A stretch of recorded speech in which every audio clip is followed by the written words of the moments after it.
వరుసపెట్టి ముందుకు దూసుకెళ్తోంది ఇజ్రాయెల్. ఇప్పటికే ఉత్తర గాజాని ఆక్రమించుకుని దక్షిణ గాజాని స్వాధీనం చేసుకునే దిశగా ఉంది. అట్లాగే మిగతా ప్రాంతాలను తమ చెప్పు చేతలో పెట్టుకుని టోటల్ గాజాని ఆక్రమించుకున్నాక అప్పుడు కాల్పుల విరమణకు రెడీ అవుతుంది.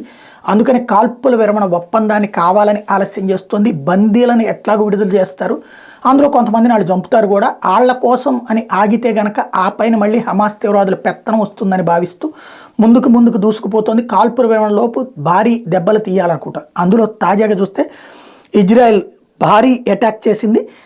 సదరన్ గాజాలో దక్షిణ గాజా ప్రాంతంలో ఒక గ్రౌండ్ ఆపరేషన్ చేసింది. ఇందులో 200 మంది చచ్చారు.